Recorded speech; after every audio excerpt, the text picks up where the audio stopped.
how Staffordshire should sound. Six Towns Radio. From Star Wars A New Hope, he was a stormtrooper on there. We got Laurie Goode on the line. Hello, Laurie. Hello, mate. Yeah, it's a stormtrooper and Sorin in the canteen sequence. I was going to ask you, what other characters did you do? Yes, sorry Sorin. Sorry about that. We're leading you up to this, but hello. Good afternoon. Good afternoon, chaps. Yes. Good afternoon, everyone there. Yeah, we got Lucas as well. Lucas, he was a work experience guy, and he was that good that we hired him in the end. So Lucas is going to ask a couple of questions at the end of the interview, if that's okay with you. Anything you like. Yeah. Well, I've been talking to you for the last couple of weeks. Well, we've had to keep it all secret, but now the cat's out the bag, we can let people know a little bit more about what's going on. So let's talk about you first of all. You mentioned you're a stormtrooper. You're in quite a few scenes with a few different people in Star Wars A New Hope, and you're also in the cantina scene as well as Sorin. How did you get involved with the film Star Wars in 1977? One of the guys who was down to do a stormtrooper cried off sick, so I actually fit his costume, so that I went in sort of as a replacement at the last minute. Yeah. It was filmed in 76, wasn't it, and came out in 77. 76 it was filmed in. It was the hot summer of 76, and we were sort of sunbathing before Easter. It was that hot. So it was 76. And where was it all filmed? In Elstree, mainly in Elstree, were the scenes where the stormtroopers and the cantina sequence, but the big parade at the end was at Shepperton.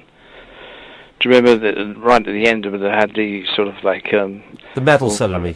The ceremony, yes, I should say, not the parade. Oh, fantastic! And so you got involved by accident. What a great accident to have, because it's been. It was very fortunate for me. Before it was sort of like it's BSW, then ASW. Before Star Wars and after Star Wars. It's been very fortunate in recent years because the internet has made it such a worldwide sort of attraction, with people sort of having conventions and collectors getting involved in sort of with signed autographs and memorabilia and things like that. So it's mushroomed. Yeah, well, we noticed up here that there's so many of these memorabilia and collectors' fairs, but there's never been one in Staffordshire, so we thought, hold on, we could actually put one on. So we thought, what are the biggest films ever? And again, Star Wars. You could not have imagined the success of that movie, that first movie, Episode 4. You couldn't imagine how big it was going to be. Well, when Dave Prowse, I mean, he's a nice guy. I don't mean to knock him, but when he starts saying, take her away, you kind of think, is this a carry-on film or what? So they dubbed him over. Yeah. Eh? They had to dub him over, didn't they, in the end? Yeah. Oh, but no, it was planned. I think it was deliberately planned for the James L. Jones. I can't remember. Yeah, James L. Jones. Yeah. James L. Jones, is it? Yeah. I got the right pronunciation. Yeah. Yeah. I think it was all kind of planned that he was going to do it anyway, but the rest of the actors didn't know. They had to sort of play along with, act along with this with Dave Prowse. Yeah, I've seen the footage. There's some footage online of him doing the dialogue. I watched a bit of it last night. Yeah. Yeah, and because then James Earl Jones was dubbed on it, and he knew that. But apparently, I've read somewhere that George Lucas said in the unmasking in Return of the Jedi, he would use his own voice, and he was well happy about that. And then that never happened either. Bit of a magnet. Yeah, come and do the film. We use your own voice. But I don't know. I wasn't in that one. I don't know much about that one. No. I think the first one was the best one because I was in it. Not only that, because it sort of set the pace, Yeah. And everything then had to follow after that. But I mean, when all the collectors and the people and enthusiasts that comes to the conventions are always mainly go for the memorabilia that's associated with the first one. Yeah, and then of course they made two more, and then 15, 20 years later they made the prequels, and of course it was difficult to. I've tried to watch them with my son because we watched from episode 4. So we watched 4, Empire Strikes Back. Well, no, 4 was the first one, wasn't it? Yeah. Yeah, exactly. Yeah, it was in chronological order. 4 was the first. Yeah, and then they've done the 1, 2, 3, and I'm not a massive fan of that trilogy. I don't think many people are compared to the original. And the Star Wars film, to me again, is the best one. So, what was it like hanging around on set? Because, of course, there's been actors that weren't big at the time, like Harrison Ford. He'd only been in a couple of films. Harrison Ford wasn't well known. Neither was Mark Hamill. I mean, Carrie Fisher was known because she's the daughter of Eddie Fisher and Debbie Reynolds. Is it Debbie Reynolds? That's right. Yeah, that sounds right. Yeah. And so she was sort of like known. And George Lucas had done American Graffiti as a director. So, there wasn't much there to say. But Alec Guinness, of course. Alec Guinness was in the film. And I think he just took a percentage. He thought, it was like, I may as well do a film. I've been offered a job, I'll do it. And I think he took a percentage rather than taking a fee. or it was like, we can't afford to pay you a big fee, but would you like to take a percentage? And he said, okay. And it made him millions. Yeah. The biggest job he ever actually earned on, So, that's the way it worked out. And there was Peter Cushing as well. He was in it. He was probably the only other big actor. Yeah. He was in it, wasn't he? I didn't work on any of the days that he did. Yeah. So, But Mark Hamill was very, very, very friendly.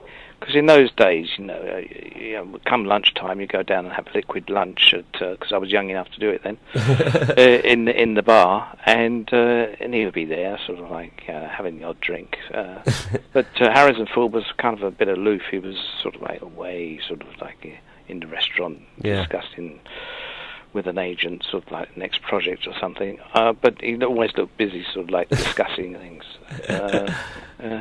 So, but it was a kind of funny film to work on because you didn't know sort of like where it was going to fit in, and you kind of had a feeling that it didn't have much money. And then we came up to the Easter break. It was like a Thursday, and they said we want everyone back on Tuesday. But before you go off tonight, if you'd like to go into stage 5 or 10 or whatever it was, there's a present for you if you'd like to go in there and enjoy it, and we'll see you on Tuesday. And we went in there. A few of us went in there. So the majority of people went home, but a few of us went in there.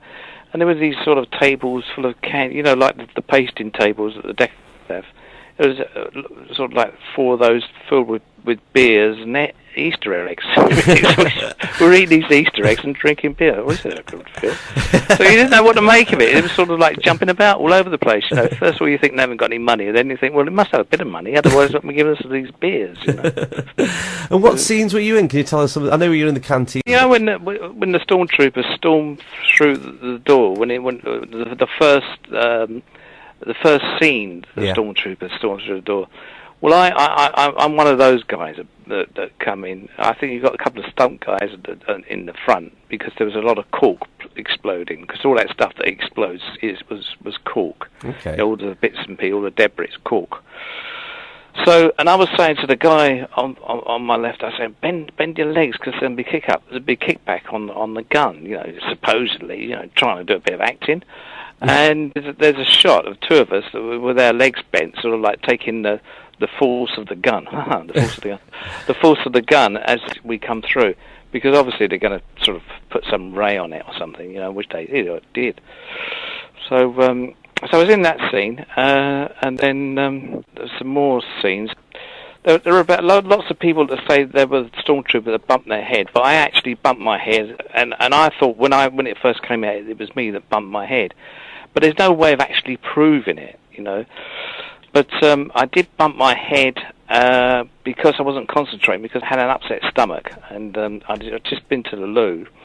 I put the costume back on, and I got back on that, and I got to the loo again, and boom, I hit my head, and no one said cut. So it's not. I can't be in shot because no one said cut. So I thought, well, that's a relief. So as soon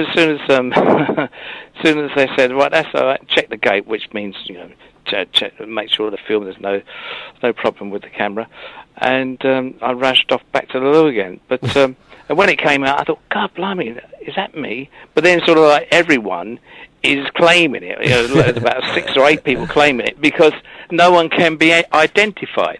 So I can't say it was me 100%, but I've got the dates written in my diary. And if I could ever match it up with the rushes of what was taken that day, I could then have a valid claim. I would say, yes, that is me, which I would love to do. But, every time I go knocking on George Lucas's door, a big Alsatian starts barking. No, I have to get to George Lucas and say, look, can you look at the rushes for me? It'll happen one day, I'm sure. It'll happen one day. Before you go, we're going to have to get Lucas ask you 3 questions. He's here primed. Yeah, listen, I want to ask you a question as well. Go on then. You can ask me anything. Every DJ that plays music, right, I will say DJ, radio presenters these days, aren't they? When they play Hotel California, they never play the full instrumental. Now, why is that? Probably because it's too long, but I can't... I know, I love it. I love it. And also, Layla by Eric Clapton. They never play the... when it goes into the soft bit. Yeah.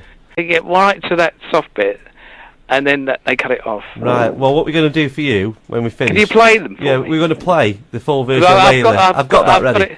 Yeah. The full 7 minutes. I'm listening to it online, so yeah. Okay. I've just turned it on just for you. Okay, well we'll play that in a minute, so you can listen to the full 7 minutes. But we've got to have Lucas's 3 questions before we go. All right, then, Terry. Cheers. Thank you. Hi, Laurie. Hello, Lucas. How are you? I'm very well, thank you. How are you? Oh, not too bad. Coping with age. I know the feeling. I'm sure I know the feeling. My first question is, what did you do to cool down when you were in the suit? Cool down? Yeah, so if you were quite warm in the suit, I imagine. It was very sweaty, so there were a lot of breaks between shots. We weren't in that suit all day long. You do a shot which probably lasts for... First of all, you rehearse it, then film it. So you could be on set for, say, 3/4 an hour to an hour. Then you'll come out, and you could sort of take the top part off and sit in the sun, or go and sit in the dressing room and relax. But there were about 20 of us, so probably 18 to 20, that were sitting on a grass patch in the studio. So we were sunbathing mainly, so we just take what we could off, and then an assistant would come out and say, look, we need another 5 for the next shot. So you're allowed to get 5 volunteers. If no one volunteered, then it's just say, right, I'll have you, and you, and you. And that's the way it worked. But we weren't in those suits all day long. So okay then. So it was quite bearable then, yeah. Yeah, it was quite bearable, Yeah. And of course, once you get in the shade, and mind you get a lot. The lights in the studio, it does warm the studio up. So it does get hot, but you just bear it the best you can. Really. I see what you mean. I see. Well, my second question is something we touched on earlier. Who was the nicest out of all the cast and crew? Who did you get on with the most? Well, the fellow stormtroopers, really, because we know it. But when you're talking about sort of like the famous people that were in it, as I say, Mark Hamill was quite approachable. He has come on. He say, all right, guys, because he was quite young. He was like 22 or something like that, So he was eager to sort of be friendly. I think Mark Hamill I quite liked. I'd worked with Alec Guinness before, so he was easy to talk to. And he was a nice man, and he really was a nice man. I remember once I was working with him on a job at ATV Studios called Twelfth Night, and Shakespearean thing, and I came in late, and the director shouted at me, you're always late, and they were all rehearsing, and he walked over to me and said, hello, he said, my name's Alec, and shook my hand. So yeah, he was nice. Okay, third and finally, what was your favourite set to be on? So which was your favourite set to be on? Well, yeah, the cantina sequence, cantina scene, and it was in alcoves. It did look like a bar, In those days, the bar was my favourite place to be. so and all the different characters as well. Yeah, they did look quite astonishing, the different makeup and everything. Yeah, that was quite interesting and intriguing. Yeah, I like that. Yeah, it would have been quite funny if they let all the characters drink in the canteen. All drunk. That would have been fun. Laurie, we're going to have to let you go, unfortunately, but we've had a great chat, and we will see you up here in September. We're going to play you Derek and the Donny Knows Layla, but thank you very much for coming on the phone. I was going to say, all right, Lucas. All the best, mate. Thanks very much. Bye. You take care, man.